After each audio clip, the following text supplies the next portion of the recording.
നമസ്കാരം. ഇ&സി എഡ്യൂമെറ്റിന്റെ പുതിയൊരു ക്ലാസ്സിലേക്ക് നിങ്ങൾ എല്ലാവരെയും സ്നേഹപൂർവ്വം സ്വാഗതം ചെയ്യുന്നു. നമ്മൾ കഴിഞ്ഞ ദിവസം അക്കൗണ്ടൻസിയുടെ തന്നെ ടെസ്റ്റ് 1 റിവിഷൻ ടെസ്റ്റ് നമ്മൾ കംപ്ലീറ്റ് ചെയ്തു. ഇന്ന് നമ്മൾ റിവിഷൻ ടെസ്റ്റ് 2 ആണ്.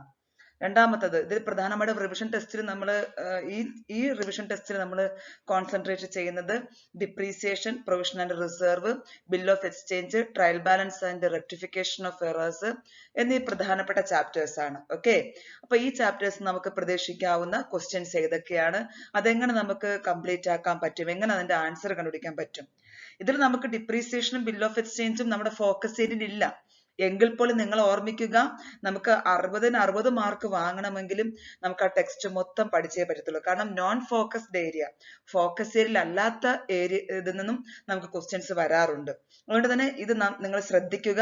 നിങ്ങൾക്ക് ഫുൾ മാർക്ക് A+ വാങ്ങണമെങ്കിൽ തീർച്ചയായിട്ടും നിങ്ങൾ ഇതിൽ പറഞ്ഞിരിക്കുന്ന ക്വസ്റ്റ്യൻ ആൻസേഴ്സ് എല്ലാം നന്നായിട്ട് തന്നെ പഠിച്ചു വെച്ചേക്കുക. തിയറിക്കാണ് കൂടുതൽ പ്രാധാന്യം കൊടുത്തിരിക്കുന്നത്.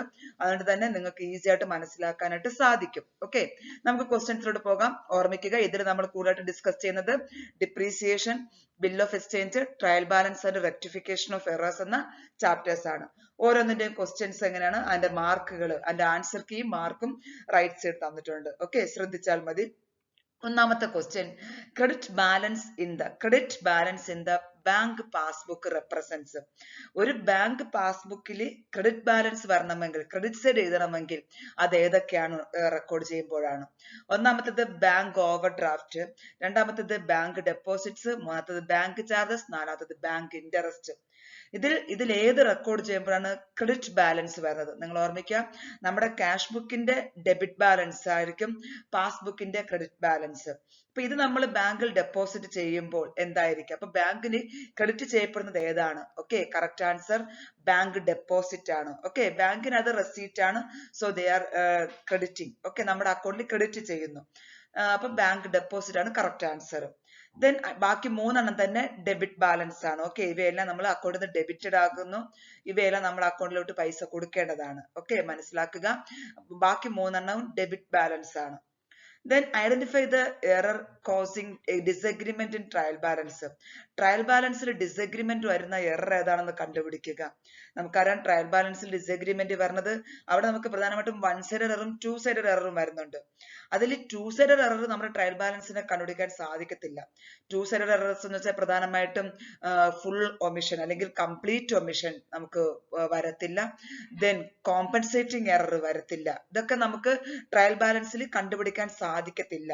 പക്ഷെ ഒരു പാർഷ്യൽ ഒമിഷൻ ആണെങ്കിലോ ദെൻ എറർ ഓഫ് കമ്മീഷൻ ആണെങ്കിലോ ഇതൊക്കെ നമുക്ക് കൃത്യമായിട്ട് എന്ത് ചെയ്യാൻ പറ്റും? ട്രയൽ ബാലൻസ് വഴി കണ്ടുപിടിക്കാൻ സാധിക്കും. അപ്പൊ ഈ താഴെ തന്നിരിക്കുന്നതിൽ ഏതാണ് ട്രയൽ ബാലൻസിൽ ഡിസഗ്രിമെന്റ് ആകുന്നത്? നോക്കാം നമുക്ക്. Sale of old assets record in sales book. Okay, അത് നമുക്ക് കണ്ടുപിടിക്കാൻ സാധിക്കത്തില്ല. Then omission of recording in journal. നമ്മൾ ജേർണൽ എൻട്രി തന്നെ കംപ്ലീറ്റ്, ഒരു ട്രാൻസാക്ഷന്റെ ജേർണൽ എൻട്രി തന്നെ വിട്ടുപോയി. അപ്പൊ അത് കംപ്ലീറ്റ് ഒമിഷൻ ആണ്, അത് ഡിസഗ്രിമെന്റിൽ വരത്തില്ല. Over casting in sales book. Overcast എന്ന് വെച്ചാൽ അധികമായി കൂട്ടി വെച്ചിട്ടുണ്ട്. അപ്പൊ അതിന്റെ അർത്ഥം അത് എറേഴ്സ് ഓഫ് കമ്മീഷൻ ആണ്. അപ്പൊ അത് നമ്മുടെ ട്രയൽ ബാലൻസിനെ അഫക്ട് ചെയ്യുന്നതാണ്. അപ്പൊ ഇതാണ് കറക്റ്റ് ആൻസർ. ഏതാണ് correct answer? Over casting in sales book. Compensating error എന്ന് വെച്ചാൽ നമുക്കറിയാം ഒരു സൈഡ് ഒരു എറർ മറ്റൊരു എററുമായിട്ട് കോമ്പൻസേറ്റ് ചെയ്യുന്നു. ഓക്കെ, അപ്പൊ 2 എറേഴ്സ്, ഒരു നെഗറ്റീവ് ഒരു പോസിറ്റീവ് ആണെന്ന് വെച്ചോളൂ. അത് രണ്ടും കൂടെ ബാലൻസ് ആയി പോകുന്നു. That will not affect the disagreement of trial balance. അപ്പൊ അതും വരത്തില്ല. അപ്പൊ ബാക്കി 3 ഏതൊഴികെയാണ്? Over casting in sales book മാത്രമാണ്. That is a commission, errors of commission ആയതുകൊണ്ട് that will affect the disagreement of trial balance. അപ്പൊ അത് മാത്രമാണ് കറക്റ്റ് ആൻസർ. ബാക്കി 3 തന്നെ that will not affect the trial balance. Then മൂന്നാമത്തെ question, decrease in the value of fixed asset is called. Fixed അസറ്റിന്റെ വിലയിൽ കുറവുണ്ടാകുന്നു. ഇത് നമുക്ക് ഉറപ്പിക്കാം. എന്താണ്? ഫിക്സഡ് അസറ്റിന്റെ വിലയിൽ കുറവാണെങ്കിൽ അതിനെ പറഞ്ഞ പേര് പ്രൊവിഷൻ എന്നോ റിസർവ് എന്നല്ല. അതിന്റെ കറക്റ്റ് ആൻസർ ഡിപ്രീസിയേഷൻ, തേയ്മാനം. അപ്പം ഒരു ഫിക്സഡ് അസറ്റിന്റെ വിലയിൽ കുറവ് സംഭവിക്കുകയാണെങ്കിൽ, ഡിക്രീസ് സംഭവിക്കുകയാണെങ്കിൽ അതിനെ പറഞ്ഞ പേര് ഡിപ്രീസിയേഷൻ. ഓർമ്മിക്കുക, ഏതാണ്? Fixed asset. ഫിക്സഡ് അസറ്റിന്മേൽ വിലയ്ക്ക് കുറവ് വരികയാണെങ്കിൽ, ഡിക്രീസ് സംഭവിക്കുകയാണെങ്കിൽ അതിനെ നമ്മൾ ഡിപ്രീസിയേഷൻ എന്ന് പറയുന്നു. ദെൻ കറണ്ട് അസറ്റിന്റെ വിലയ്ക്ക് വ്യത്യാസം വരുവാണെങ്കിൽ, കറണ്ട് അസറ്റ്സ് ഓക്കെ അതിന്റെ വിലയ്ക്ക് ഡിക്രീസ് അല്ലെങ്കിൽ increase in the value of current asset ആണെങ്കിൽ അത് നമ്മൾ പറയുന്ന പേര് ഫ്ലക്ച്വേഷൻ എന്നാണ്. അപ്പൊ അത് നമുക്ക് ഓരോന്നും നിങ്ങൾ ഡിപ്രീസിയേഷൻ എന്ന ചാപ്റ്റർ നിങ്ങൾക്ക് അത് കിട്ടും. ഇവിടെ ഇപ്പൊ നമുക്കുള്ള ക്വസ്റ്റ്യൻ എന്താണ്? ഫിക്സഡ് അസറ്റിന്റെ വിലയ്ക്ക് കുറവ് വരികയാണെങ്കിൽ അതിനെ പറഞ്ഞ പേര് ഡിപ്രീസിയേഷൻ. അത് നമുക്ക് ഈ 3 ക്വസ്റ്റ്യനും ഓരോ ആൻസർ വെച്ചാ വരുന്നത്. അടുത്തത് പറയുന്നത് ഓരോ വൺ വേർഡ് ക്വസ്റ്റ്യൻ ആണ്, ഓരോന്നിനും ഓരോ മാർക്ക് വെച്ച്. Then നാലാമത്തെ question, state the salient features of bank reconciliation statement. BRSന്റെ പ്രധാനപ്പെട്ട ഫീച്ചേഴ്സ് പറയുക. ഒന്നാമത്തേത് നമുക്ക് നോക്കാം. ഒന്നാമത്തത്, it is prepared by an account holder. ഒരു ബാങ്കിന്റെ കസ്റ്റമർ അല്ലെങ്കിൽ ഒരു ബാങ്കിൽ അക്കൗണ്ട് ഉള്ള വ്യക്തിക്കാണ് BRS അദ്ദേഹം തയ്യാറാക്കുന്നത്. It is prepared on a particular date. ഒരു പ്രത്യേക ദിവസം, ഒരു പർട്ടിക്കുലർ ഡേറ്റ് എടുക്കുന്നു. ആ ദിവസം ക്യാഷ് ബുക്കിന്റെ ബാങ്ക് ബാലൻസും പാസ്ബുക്ക് അനുസരിച്ചുള്ള ബാലൻസ് തമ്മിലുള്ള ഡിഫറൻസ് ഉണ്ടോ എന്ന് നോക്കുക. ആ ഡിഫറൻസ് പരിഹരിക്കാൻ വേണ്ടി, റെക്ടിഫൈ ചെയ്യാൻ വേണ്ടി തയ്യാറാക്കുന്ന സ്റ്റേറ്റ്മെന്റ് ആണ് ബാങ്ക് റീകൺസിലിയേഷൻ സ്റ്റേറ്റ്മെന്റ്. അപ്പം it is prepared on a particular date. ആരാണ് തയ്യാറാക്കുന്നത്? Prepared by an account holder. ഒരു ബാങ്കിൽ അക്കൗണ്ട് ഉള്ള അക്കൗണ്ട് ഹോൾഡർ. ഓക്കെ, അത് ഒരു customer. It analyse the causes of difference between cash book and passbook balance. എന്താണ് analyse ചെയ്യുന്നത്? ഒരു ബിസിനസ് സ്ഥാപനത്തിന്റെ ക്യാഷ് ബുക്കിലെ ബാങ്ക് ബാലൻസും പാസ്ബുക്കിന്റെ ബാലൻസ് തമ്മിൽ ഡിഫറൻസ് ഉണ്ടോ എന്ന് പരിശോധിക്കുന്നതാണ് BRS. അപ്പൊ അത് എളുപ്പമാണ്, നമുക്ക് ഇത് ചോദിക്കാവുന്ന ഒരു ക്വസ്റ്റ്യൻ ആണ്. എന്താണ്? BRS തയ്യാറാക്കുന്നത് ഒരു അക്കൗണ്ട് ഹോൾഡർ ആണ്, ആൻഡ് ഇതൊരു പർട്ടിക്കുലർ ഡേറ്റിലാണ് തയ്യാറാക്കുന്നത്. ഇതിന്റെ ഡിഫറൻസസ്, ക്യാഷ് ബുക്കിന്റെ ബാലൻസും പാസ്ബുക്കിന്റെ ബാലൻസുമുള്ള വ്യത്യാസം കണ്ടുപിടിക്കാൻ വേണ്ടിയാണ് ഇത് പ്രധാനമായിട്ടും തയ്യാറാക്കുന്നത്. Then അഞ്ചാമത്തെ ക്വസ്റ്റ്യൻ നമുക്ക് നോക്കാം. Choose only the ledger accounts having credit balance shown in trial balance from the given list. നമുക്കറിയാം, ട്രയൽ ബാലൻസ് തയ്യാറാക്കുമ്പോൾ നമ്മൾ ഡെബിറ്റ് ബാലൻസ് വരുന്ന അക്കൗണ്ട് എല്ലാം ഡെബിറ്റ് ബാലൻസിന്റെ എമൗണ്ട് കോളത്തിൽ എഴുതും. ക്രെഡിറ്റ് ബാലൻസ് വരുന്ന അക്കൗണ്ട് എല്ലാം നമ്മൾ ക്രെഡിറ്റ് ബാലൻസിന്റെ എമൗണ്ട് കോളത്തിൽ എഴുതും. അപ്പൊ ട്രയൽ ബാലൻസ് നിങ്ങളുടെ മനസ്സിൽ വരണം. Particulars, debit balance, credit balance. Okay, അപ്പൊ ഇതിൽ നമുക്ക് ചോദിക്കേണ്ടത് ഏതാണ്? ഈ തന്നിരിക്കുന്ന 6 എണ്ണത്തിലും ഏതൊക്കെയാണ് ക്രെഡിറ്റ് ബാലൻസ് വരുന്നത്? ആദ്യം ഓർമ്മിച്ചിരിക്കുക, നിങ്ങൾക്കൊരു ഫോർമാറ്റ് ഓർമ്മിച്ചിരിക്കുക. ഒരു എന്താണ് ഷോർട്ട് കട്ട് അല്ലെങ്കിൽ ഒരു സിമ്പിൾ ഫോർമാറ്റ് ആണ്. ഡെബിറ്റ് ബാലൻസ് വരുന്നത് എല്ലാം തന്നെ അസറ്റ്സ് ആൻഡ് എക്സ്പെൻസസ്. എല്ലാത്തരം അസറ്റ്സിനും എല്ലാത്തരം എക്സ്പെൻസസിനും ഡെബിറ്റ് ബാലൻസ് ആണ്. പക്ഷെ LIC, ലയബിലിറ്റീസ്, ഇൻകം, ക്യാപിറ്റൽ, ഇത് മൂന്നിനും ക്രെഡിറ്റ് ബാലൻസ് ആണ്. ഓക്കെ, ഓർമ്മിച്ചിരിക്കുക. A and E, assets and എക്സ്പെൻസിന് എപ്പോഴും ഡെബിറ്റ് ബാലൻസ് ആയിരിക്കും. ലയബിലിറ്റീസ്, ഇൻകം, ക്യാപിറ്റൽ, LIC അങ്ങനെ ഓർമ്മിച്ചാൽ മതി. ഇത് 3 ക്രെഡിറ്റ് ബാലൻസ് ആയിരിക്കും. അപ്പൊ ഇത് നമുക്ക് നോക്കിയിട്ട് നിന്ന് മനസ്സിലാക്കാം ഇതിൽ ഏതൊക്കെയാണ് ക്രെഡിറ്റ് ബാലൻസ് എന്നുള്ളത്. ഓക്കെ, നമ്മളിപ്പോ പറഞ്ഞതേ ഉള്ളൂ LIC, ലയബിലിറ്റീസ്, ഇൻകം, ക്യാപിറ്റൽ. അപ്പൊ ക്യാപിറ്റൽ നമുക്കത് ക്രെഡിറ്റ് ബാലൻസ് ആണ്. Then രണ്ടാമത്തേത് പർച്ചേസസ് റിട്ടേൺസ്. പർച്ചേസസ് ഡെബിറ്റ് ആണ്. ഓക്കെ, പർച്ചേസസ് ഒരു എക്സ്പെൻസ് ആണ്, പക്ഷെ പർച്ചേസസ് റിട്ടേൺ അത് ക്രെഡിറ്റ് ബാലൻസ് ആണ്. ഓർമ്മിക്കാം, പർച്ചേസസ് ഡെബിറ്റ് ബാലൻസ് ആണ്, പർച്ചേസസ് റിട്ടേൺ ക്രെഡിറ്റ് ബാലൻസ് ആണ്. Then കമ്മീഷൻ റിസീവ്ഡ് ഇൻകം ആണ്, സോ അത് credit balance. Carriage inward direct expense ആണ്, എക്സ്പെൻസ് ഡെബിറ്റ് ബാലൻസ് ആണ്. സെയിൽസ് റിട്ടേൺ, സെയിൽസ് ക്രെഡിറ്റ് ആണ്, സെയിൽസ് റിട്ടേൺ ഡെബിറ്റ് ബാലൻസ് ആണ്. ഓക്കെ, അത് വരത്തില്ല. ബാങ്ക് ഓവർ ഡ്രാഫ്റ്റ് ലയബിലിറ്റി ആണ്, അത് വരും, അത് ക്രെഡിറ്റ് ബാലൻസ് ആണ്. അപ്പൊ ഇതിൽ ഏതൊക്കെയാണ് ക്രെഡിറ്റ് ബാലൻസ് ആയിട്ട് വന്നത്? Capital, purchases return, commission received, bank overdraft. Then അടുത്ത 6ാമത്തെ question, state any 4 reasons for providing depreciation in a business. ഒരു ബിസിനസ് സ്ഥാപനത്തിൽ എന്തുകൊണ്ട് ആണ് നമ്മൾ ഡിപ്രീസിയേഷൻ അനുവദിക്കുന്നത്? എല്ലാ വർഷവും നമ്മൾ ഡിപ്രീസിയേഷൻ അനുവദിക്കണം. ഓക്കെ, അങ്ങനെ ഒരു റൂൾ ഉണ്ട്. നമ്മുടെ അക്കൗണ്ടിങ് പ്രിൻസിപ്പിൾ അനുസരിച്ചും നമ്മൾ എല്ലാ വർഷവും നമ്മുടെ ബിസിനസ് സ്ഥാപനത്തിലെ ഫിക്സഡ് അസറ്റ്സിന് ഒരു ഡിപ്രീസിയേഷൻ നമ്മൾ അനുവദിക്കണം എന്നാണ്. തേയ്മാനത്തിനുള്ള തുക നമ്മൾ കണക്കാക്കണം. എന്തിനു വേണ്ടി അങ്ങനെ ഡിപ്രീസിയേഷൻ നമ്മൾ പ്രൊവൈഡ് ചെയ്യണം? ഒന്നാമത്തേത് ആൻസർ നോക്കിക്കോളൂ. ഒന്നാമത്തേത് to ascertain true profit. Business സ്ഥാപനത്തിന്റെ ശരിയായ ലാഭം കണക്കാക്കണമെങ്കിൽ നമുക്ക് ഡിപ്രീസിയേഷൻ കണക്കാക്കണം. Then to show the true value of assets. യഥാർത്ഥ വില, നമ്മൾ വാങ്ങുന്ന അസറ്റിന്റെ അതേ വില ആയിരിക്കത്തില്ല 2 വർഷം കഴിയുമ്പോൾ. ആ വിലക്ക് ഇടിവ് വരും, തേയ്മാനം സംഭവിക്കും, അല്ലെങ്കിൽ കണ്ടിന്യൂസ് ആയിട്ട് നമ്മൾ ഉപയോഗിക്കുമ്പോൾ അസറ്റിന്റെ വിലയിന്മേൽ കുറവ് വരും. അപ്പൊ അത് നമുക്ക് കണ്ടുപിടിക്കണം, ശരിയായ അസറ്റിന്റെ യഥാർത്ഥ വില കണ്ടുപിടിക്കാൻ വേണ്ടി. ദെൻ മൂന്നാമത്തേത് to reduce the tax liability. നമ്മുടെ ടാക്സ് ലയബിലിറ്റി നമുക്ക് കുറയ്ക്കാൻ സാധിക്കും. കൃത്യമായിട്ട് ഡിപ്രീസിയേഷൻ നമ്മൾ profit loss account debit side കൊടുക്കുകയാണെങ്കിൽ, അനുവദിക്കുകയാണെങ്കിൽ നമുക്ക് നെറ്റ് പ്രോഫിറ്റിന്റെ അളവ് കുറയ്ക്കാൻ സാധിക്കും.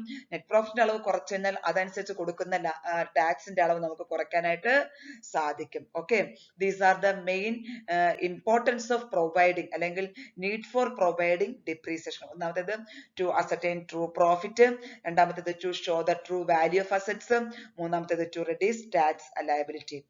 ദെൻ നാലാമത്തേത് ടു മൊബിലൈസ്. ഓക്കെ, നമുക്കത് അടുത്ത ക്വസ്റ്റ്യനോട്ട് പോകാം. ആറാമത്തേത് state any reasons for provide, sorry നമ്മളത് പറഞ്ഞു കഴിഞ്ഞു. To mobilise funds for replacement വരെ പറഞ്ഞു കഴിഞ്ഞു. ഏഴാമത്തെ ക്വസ്റ്റ്യൻ ആണ് നെയിം ദ ഫോളോയിങ്.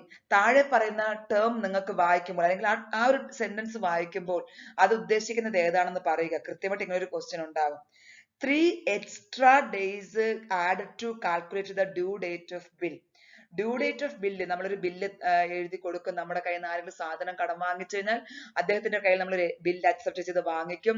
ആ ബില്ലിന് ഒരു കാലാവധി നിശ്ചയിക്കും, 2 മാസം കഴിഞ്ഞാൽ, 3 മാസം കഴിഞ്ഞാൽ. അപ്പൊ ആ 2 മാസം കഴിഞ്ഞാൽ അല്ലെങ്കിൽ 3 മാസം കഴിഞ്ഞാൽ നമ്മുടെ കയ്യിൽ നിന്ന് സാധനം വാങ്ങിച്ച നമ്മുടെ ഡെറ്റർ എന്ത് ചെയ്യണം, തിരിച്ച് പൈസ തരണം.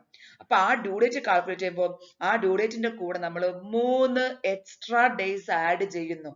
ഓക്കെ, അധികമായിട്ട് 3 ദിവസം കൂടെ നമ്മൾ കൊടുക്കുന്നുണ്ട്. അതും കൂടെ ആഡ് ചെയ്തിട്ടാണ് ശരിയായ ഡ്യൂ ഡേറ്റ് നമ്മൾ കണക്കാക്കുന്നത്. ആ 3 എക്സ്ട്രാ ഡേയ്സിനെ പറഞ്ഞ പേര് days of grace. Bill of എക്സ്ചേഞ്ചിൽ വരുന്നതാണ്.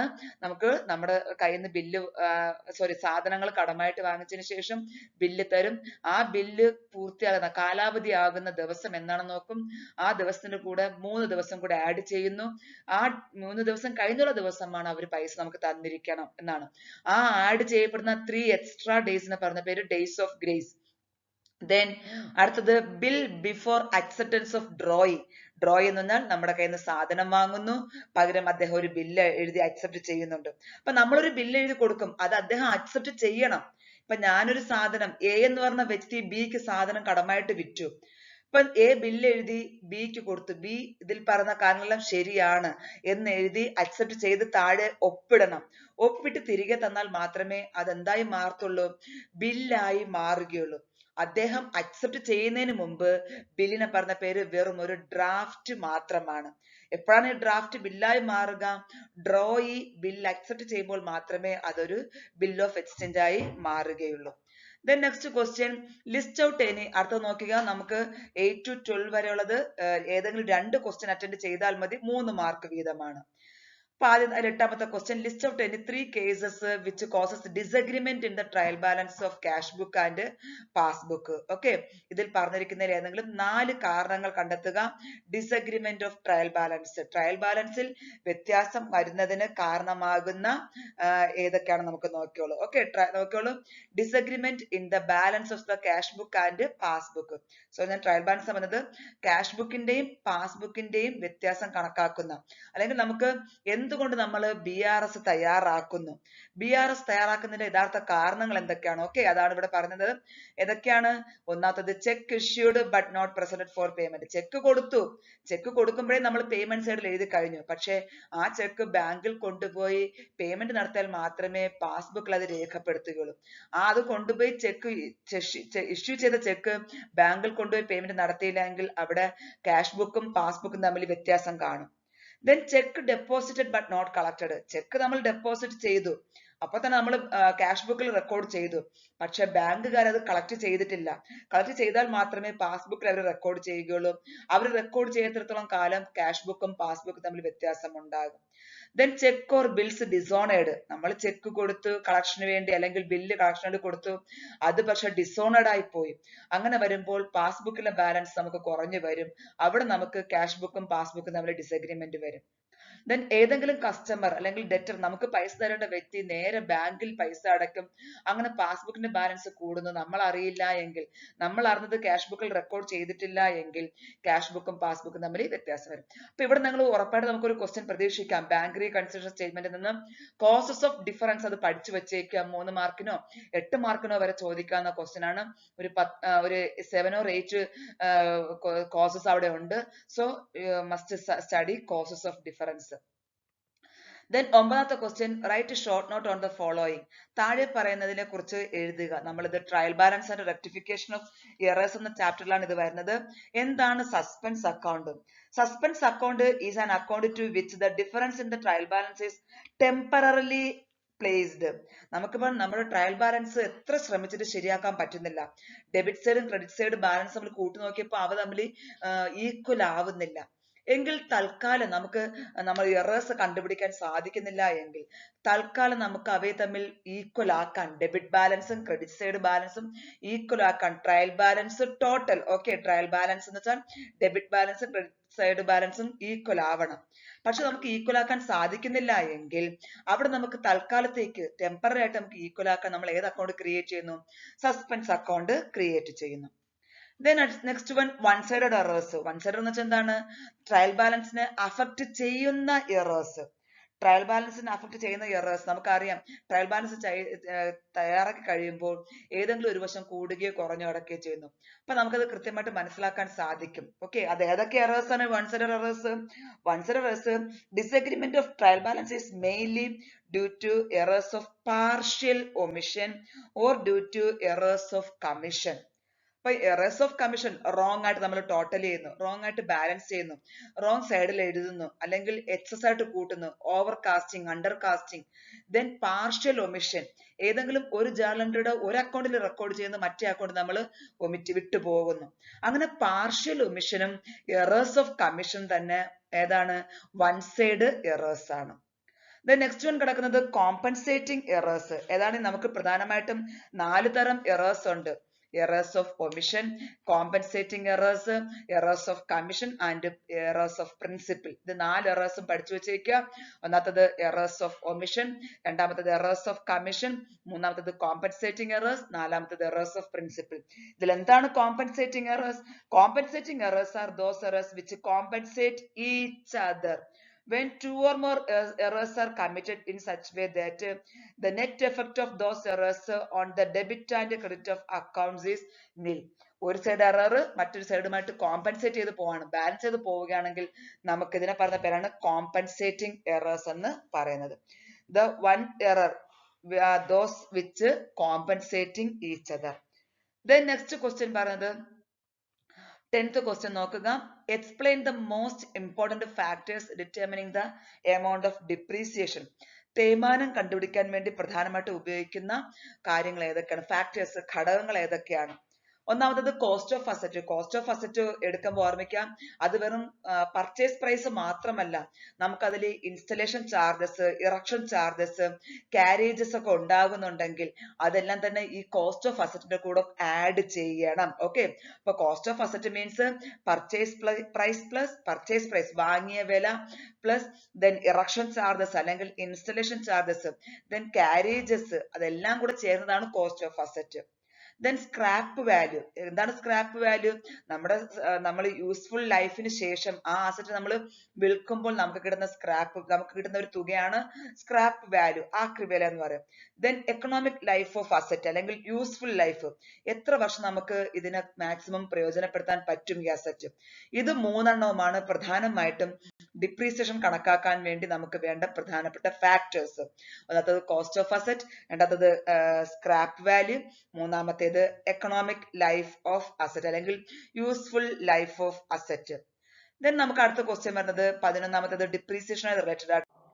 Then 11ാമത്തെ question, Vimal traders purchased machinery for rupees 92,000 and incurred installation charges of rupees 8,000 and 8,000 on 1/4/2017. This machinery has an estimated scrap value of rupees 10,000 after its economic life of 10 years. They closes the books of accounts on 31st March every year. Calculate the amount of annual depreciation to be charged on the machinery.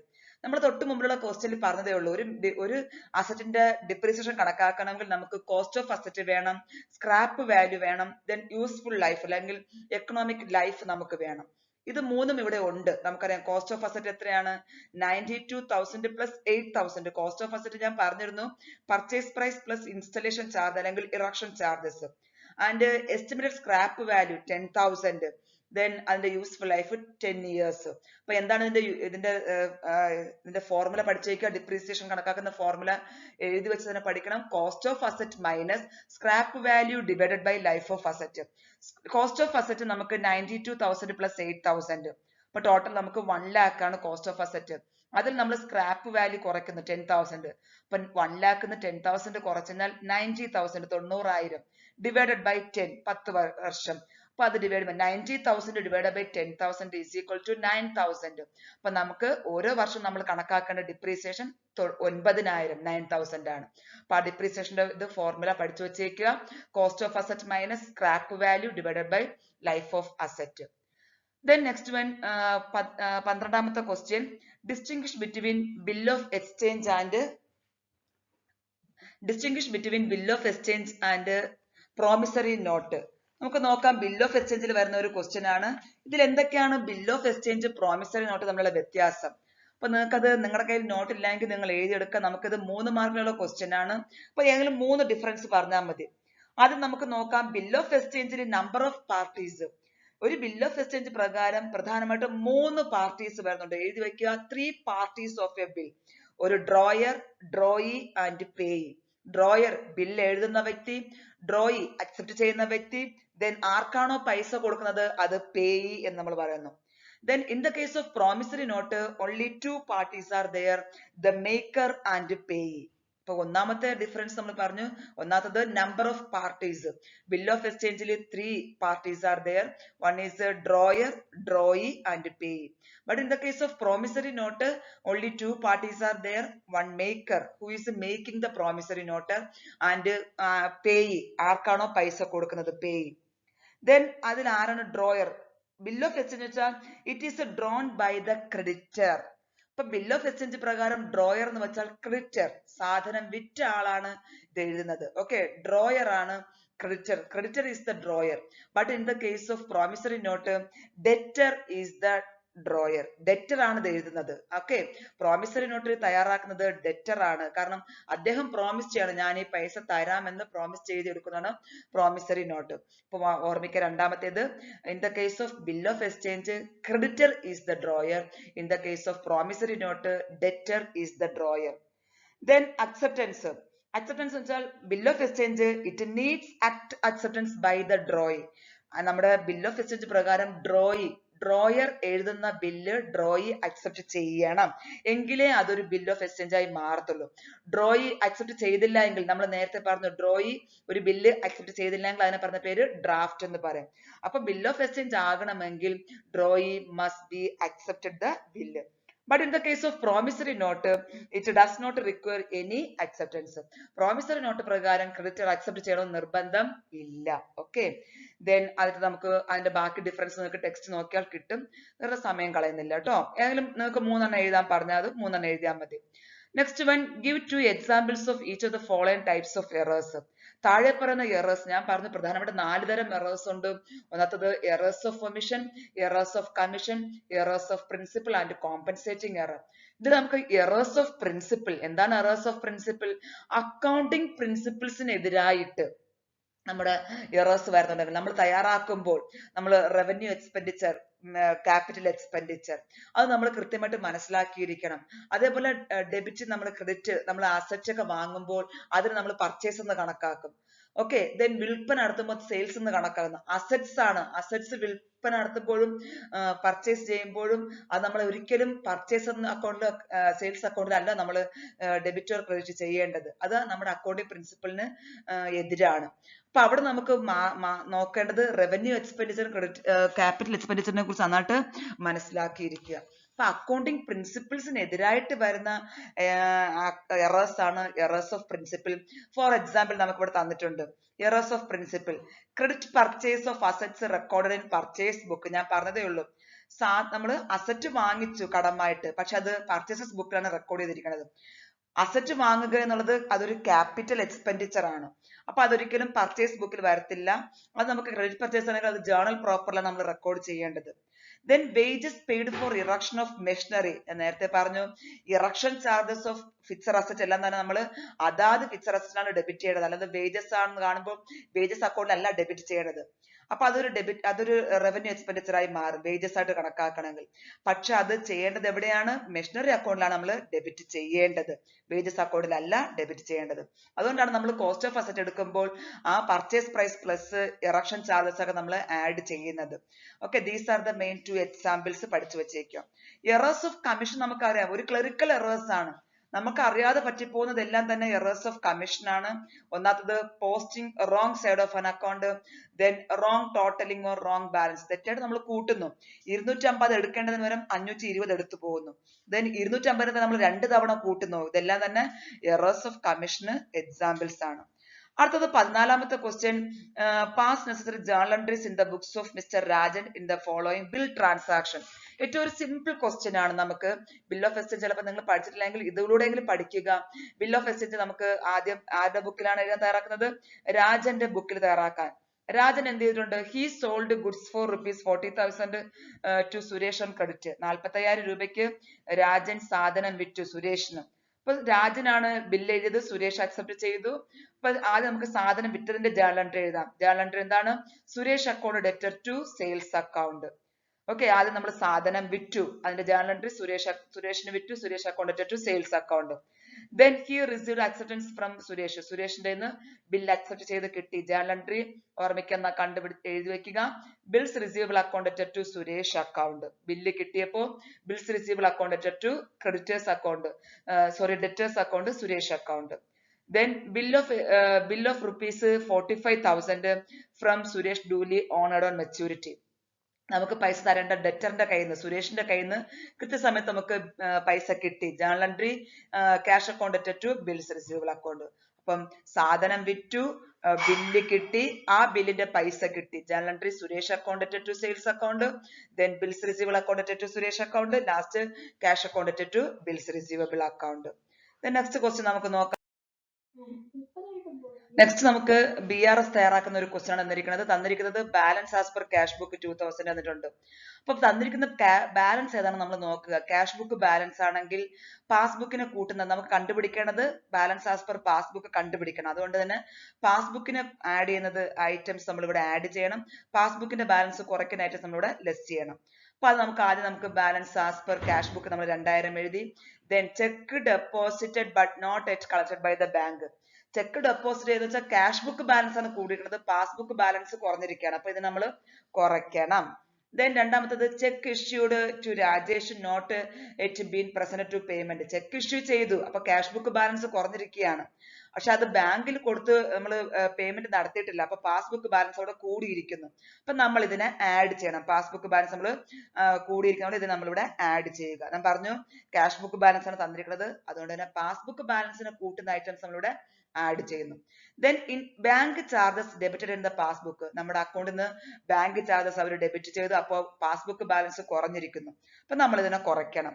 Then interest allowed by bank interest allow ചെയ്തു, interest credit ചെയ്തു, passbook balance കൂടിയിരിക്കുന്നു. അപ്പൊ നമുക്കിവിടെ add ചെയ്യേണ്ടത് cheque issued to Rajesh, interest allowed by bank. രണ്ട് add ചെയ്തപ്പോൾ നമുക്ക് എത്രയാണ് വന്നത്?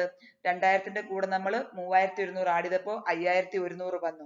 ദെൻ അതൊന്ന് കുറയ്ക്കേണ്ടത് ചെക്ക് നോട്ട് യെറ്റ് കളക്റ്റഡും ബാങ്ക് ചാർജസും കുറയ്ക്കുക. 1200 കുറച്ചപ്പോൾ ഇപ്പോൾ correct balance as per passbook കിട്ടി 3900. ഓക്കെ, നമുക്ക് ഇതിന്റെ ക്ലാസ് ഡീറ്റെയിൽസ് നമ്മൾ BRS ചെയ്തതിന്റെ ക്ലാസ് ഒക്കെ കൃത്യമായിട്ട് ഈ ചാനലിലുണ്ട്. നിങ്ങൾക്ക് ആവശ്യമുണ്ടെങ്കിൽ നിങ്ങൾ അതെടുത്ത് നോക്കാവുന്നതാണ്. കാരണം നമുക്ക് ഒത്തിരി നേരം പറഞ്ഞുകൊണ്ട് പോകാൻ പറ്റാത്തതുകൊണ്ടാണ് ഞാൻ പെട്ടെന്ന് പറഞ്ഞു പോകുന്നത്. ക്ലാസ് കാണുമ്പോൾ നിങ്ങൾക്ക് നന്നായിട്ട് മനസ്സിലാക്കാൻ പറ്റും. BRS എന്ന ബാങ്ക് റീകൺസിലേഷൻ സ്റ്റേറ്റ്മെന്റിന്റെ പ്ലേലിസ്റ്റ് നോക്കിക്കഴിഞ്ഞാൽ നിങ്ങൾക്ക് ഡീറ്റെയിൽ ആയിട്ട് അത് കിട്ടും. The next question, distinguish between straight line and written down value methods of provided depreciation. Depreciation കൊടുക്കുമ്പോഴുള്ള വ്യത്യാസം. അപ്പൊ നമുക്കറിയാം സ്ട്രേറ്റ് ലൈൻ മെത്തേഡിന്റെ വേറൊരു പേരാണ് fixed instalment method. Written down value മെത്തേഡിന്റെ വേറൊരു പേരാണ് diminishing balance method.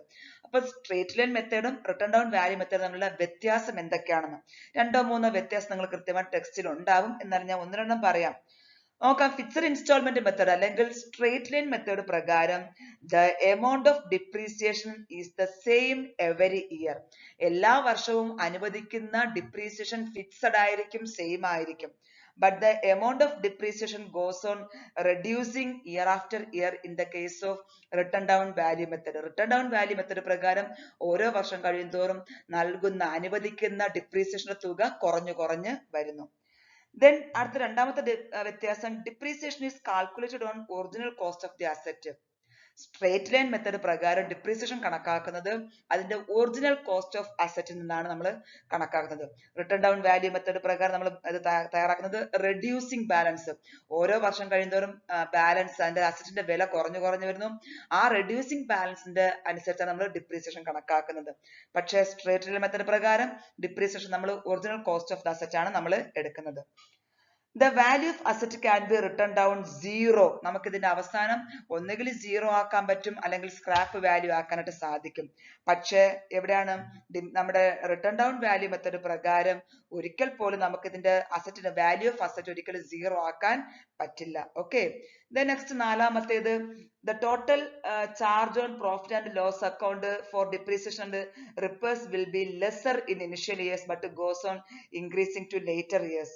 In the case of straight line method, the total charge on profit loss account for depreciation and repairs will almost equal throughout the year. Appo repairs um maintenance charge um equal aanu in the case of written down value method, പക്ഷേ goes on lesser കുറഞ്ഞു കുറഞ്ഞു വരികയാണ് in the case of straight line method. അപ്പൊ അത് നോക്കിയാൽ മതി, ടെക്സ്റ്റിൽ നിങ്ങൾക്ക് കൃത്യമായിട്ട് ഉണ്ടാകും. മക്കൾ ഇതിൽ പറഞ്ഞിരിക്കുന്ന ക്വസ്റ്റ്യൻസ് ഇത് ഇത്രയും പഠിച്ചാൽ നിങ്ങൾക്ക് ഏകദേശം നിങ്ങൾക്ക് ഐഡിയ ഉണ്ടാകും പരീക്ഷയ്ക്ക് എങ്ങനെയൊക്കെയാണ് എഴുതേണ്ടതെന്ന്. ഇപ്പൊ നമുക്ക് തന്നിരിക്കുന്നത് എന്താണ്, റെക്ടിഫിക്കേഷൻ ഓഫ് എറേഴ്സുമായി ബന്ധപ്പെട്ടുള്ള കുറെ കണക്കാണ് തന്നിരിക്കുന്നത്. അതിന്റെ റെക്ടിഫൈ ചെയ്യേണ്ട ക്വസ്റ്റ്യൻസ് ഉണ്ട് ഏതൊക്കെയാണെന്നുള്ളത് അത് ഇപ്പുറത്ത് അതിന്റെ ആൻസർ തന്നിട്ടുണ്ട്. ഫോർ എക്സാമ്പിൾ നോക്കിയോളൂ, ഒന്നാമത്തത് ഞാൻ പറഞ്ഞുതരാം. ഒന്നാമത്തത് ഗുഡ്സ് വർത്ത് റുപ്പി. ഇവിടെ കുറെ എറേഴ്സ് ആണ്. നമുക്ക് എറേഴ്സ് ഓഫ് ഒമിഷൻ ആകാം, എറേഴ്സ് ഓഫ് കമ്മീഷൻ ആകാം, ദെൻ കോമ്പൻസേറ്റിംഗ് എറർ ആകാം, ദെൻ വൺ സൈഡഡ് എറർ ആകാം, ടു സൈഡഡ് എറർ ആകാം. അത് നമ്മൾ എങ്ങനെ റെക്ടിഫൈ ചെയ്യും? ആ എറേഴ്സ് തന്നിട്ടുണ്ട്, അതിനെ റെക്ടിഫൈ ചെയ്യുന്ന ജേർണൽ എൻട്രീസ് ആണ് അപ്പുറത്തെ വശത്ത് ഞാൻ കറക്റ്റ് ആൻസർ കീഴിൽ നിങ്ങൾ തന്നിട്ടുണ്ട്. ഓരോന്നും വായിച്ചു നോക്കിയിട്ട് അതിന്റെ ജേർണൽ എൻട്രി എഴുതി പഠിക്കുക. ഫോർ എക്സാമ്പിൾ ഒന്നാമത്തേത് നമുക്ക് പ്രൊപ്പറേറ്റർ 4000 രൂപയുടെ സാധനം എടുത്തു, അത് കംപ്ലീറ്റ് ഒമിഷൻ ആണ്. അപ്പൊ അത് കംപ്ലീറ്റ് ജേർണൽ എൻട്രി നമ്മൾ എഴുതുക. രണ്ടാമത്തേത് ഓൾഡ് ഫർണിച്ചർ വിറ്റു, 3500 രൂപയ്ക്ക് ക്രെഡിറ്റ് സെയിൽ ആണ്, പക്ഷെ അത് എഴുതിയിരിക്കുന്നത് സെയിൽസ് ഡേ ബുക്കിലാണ്. ഫർണിച്ചർ ഫിക്സഡ് അസറ്റ് ആണ് വിറ്റത്. അപ്പൊ അത് വരേണ്ട ജേർണൽ എൻട്രി ഡെറ്റേഴ്സ് അക്കൗണ്ട് വെച്ചിട്ട് ഫർണിച്ചർ അക്കൗണ്ട് ആണ്, പക്ഷെ നമ്മൾ അറിയാതെ എഴുതി പോയത് ഡെറ്റേഴ്സ് അക്കൗണ്ട് സെയിൽസ് ആണ്. അപ്പൊ അവിടെ നമുക്ക് സെയിൽസ് മാറ്റി ഫർണിച്ചർ വരണം. അതുകൊണ്ട് റെക്ടിഫിക്കേഷൻ ജേർണൽ എൻട്രി ഏതാണ്? സെയിൽസ് അക്കൗണ്ട് നമ്മൾ ഡെബിറ്റ് ചെയ്തു, ഫർണിച്ചർ അക്കൗണ്ട് നമ്മൾ ക്രെഡിറ്റ് ചെയ്തു. അങ്ങനെ നമുക്ക് കുറെ ക്വസ്റ്റ്യൻസ് ഉണ്ട്, അത് നിങ്ങൾ കൃത്യമായിട്ട് നോക്കുക. ദ ലാസ്റ്റ് ക്വസ്റ്റ്യൻ, കുമാർ ട്രേഡേഴ്സിന്റെ അവർ വാങ്ങിയ മെഷീനറിയും അതിന്റെ ഡിപ്രീസിയേഷൻ കണക്കാക്കി മെഷീനറി അക്കൗണ്ട് തയ്യാറാക്കാനാണ് പറഞ്ഞിരിക്കുന്നത്. അപ്പൊ നമുക്ക് ഡിമിനിഷിംഗ് ബാലൻസ് മെത്തേഡ് പ്രകാരം നോക്കിയോളൂ, ക്വസ്റ്റ്യൻ നോക്കിയോളൂ. Kumar traders purchased machinery worth ₹60,000 on 1/4/2016. They decided to charge depreciation at the rate of 10% per annum in the diminishing balance method. On 1st October 2018, they purchased the additional machinery worth ₹20,000. Prepare the machinery account for the first 3 years. ആദ്യത്തെ 3 വർഷത്തെ account തയ്യാറാക്കാൻ പറഞ്ഞിട്ടുണ്ട്. എന്തൊക്കെയാണ് തന്നിരിക്കുന്നത്? വാങ്ങിയത് 60,000 രൂപയ്ക്ക്. എന്നാ വാങ്ങിയത്? 1/4/2016. 10% ഡിപ്രീസിയേഷൻ കൊടുക്കാൻ പറയുന്നുണ്ട്. അതും ഡിമിനിഷിംഗ് ബാലൻസ് മെത്തേഡ്. അപ്പൊ ഇപ്പുറത്ത് നോക്കിയുള്ള ആൻസർ, ആദ്യം നമ്മൾ വാങ്ങിയതിന്റെ ജേർണൽ എൻട്രി എഴുതി, മെഷീനറി അക്കൗണ്ട് ക്യാഷ് അക്കൗണ്ട് 60,000 എഴുതി. ദെൻ ക്രെഡിറ്റ് സൈഡ് ഡിപ്രീസിയേഷൻ അനുവദിച്ചു 6,000, 60,000ന് 10%, ബാലൻസ് 54,000. 54,000 നമ്മൾ അടുത്ത വർഷം ബ്രോട്ട് ഡൗൺ ചെയ്തു. 54,000. ആ വർഷത്തെ ഡിപ്രീസിയേഷൻ 5,400. ഓക്കെ, കാരണം ഡിമിനിഷിംഗ് ബാലൻസ് ആണ്, കുറഞ്ഞു വരുന്ന ബാലൻസിന്റെ ഡിപ്രീസിയേഷൻ കണക്കാക്കണം. ദെൻ 5,400 പോയിട്ട് ബാക്കി 48,600. അതിനുശേഷം ഇപ്പുറത്ത് വരുന്നത് ബാലൻസ് 48,600 നമ്മൾ ബ്രോട്ട് ഡൗൺ ചെയ്തു. ആ വർഷം നമ്മൾ ഒക്ടോബറിൽ വീണ്ടും നമ്മൾ അഡീഷണൽ മെഷീനറി വാങ്ങിച്ചു 20,000 രൂപയ്ക്ക്. അപ്പൊ ഡിപ്രീസിയേഷൻ കണക്കാക്കുന്നത് നമുക്ക് ആദ്യം ഉണ്ടായിരുന്ന 48,600ന്റെ ഡിപ്രീസിയേഷൻ നമ്മൾ കൃത്യമായിട്ട് തന്നെ 10% കൊടുക്കുക. ദെൻ അതിനുശേഷം അഡീഷണൽ വാങ്ങിയ മെഷീനറിയുടേത് എത്രയാണ്? 20,000ന് വീണ്ടും ഡിപ്രീസിയേഷൻ കൊടുക്കുക. അപ്പൊ ആദ്യത്തേന് 4,860 പ്ലസ് ദെൻ 20 എന്നാണ് ഒക്ടോബറാണ് വാങ്ങിയത്. അപ്പം ഒക്ടോബർ, നവംബർ, ഡിസംബർ, ജാനുവരി, ഫെബ്രുവരി, മാർച്ച്, കാരണം എല്ലാ വർഷവും മാർച്ചിലാണ് അവർ അക്കൗണ്ട് ക്ലോസ് ചെയ്യുന്നത്. അപ്പം 6 മാസത്തെ ഡിപ്രീസിയേഷൻ 20,000ന് 10%ന്റെ 6 മാസം. 20,000ന് 10% എന്ന് പറയുന്നത് 2,000 ആണ്. ആ 2,000ന്റെ 6 മാസം 2000 into 6/12 എടുക്കുമ്പോൾ നിങ്ങൾക്ക് 1000 കിട്ടും. അത് ആഡ് ചെയ്യുമ്പോൾ നമുക്ക് എത്രയാണ് 5860 രൂപയാണ് ആ വർഷത്തെ ഡിപ്രീസിയേഷൻ. ബാലൻസ് രണ്ട് മെഷർ കൂട്ടുമ്പോൾ നമുക്ക് രണ്ട് മെഷർ 48,600 20 കൂടുമ്പോൾ 68,600. അതിൽ നിന്ന് 5860 ഡിപ്രീസിയേഷൻ കുറയ്ക്കുമ്പോൾ നമുക്ക് എത്രയാണ് 68,600. ഓക്കെ, ഇതിന്റെ ഈ ക്ലാസ്സുകളെല്ലാം തന്നെ ഞാൻ ഇതിന്റെ ഡീറ്റെയിൽസ് മുഴുവനും ഓരോ ചാപ്റ്റർ വൈസ് ഞാൻ വീഡിയോ ഉണ്ടാക്കിയിട്ടുണ്ട്. ഏതെങ്കിലും നിങ്ങൾക്ക് സംശയം ഉണ്ടെങ്കിൽ തീർച്ചയായിട്ടും നിങ്ങൾക്ക് പ്ലേലിസ്റ്റ് നോക്കുക, ചാനൽ എടുക്കുക, പ്ലേലിസ്റ്റ് നോക്കുക. അതിൽ ഡിപ്രീസിയേഷൻ എന്നും BRS എന്നും ബിൽ ഓഫ് എക്സ്ചേഞ്ചിന്റെ ഓരോ ചാപ്റ്റർ വൈസ് ഞാൻ തയ്യാറാക്കിയിട്ടുണ്ട്. നിങ്ങൾക്ക് അതിന്റെ സംശയം നിങ്ങൾക്ക് തീർക്കാവുന്നതാണ്. ഇനി ഞാൻ അടുത്തൊരു റിവിഷൻ ടെസ്റ്റ് 3 വരുന്നത്. നമുക്ക് അവിടെ വെച്ച് കാണാം. All the best dear student. നന്നായിട്ട് പഠിക്കുക. Thank you all.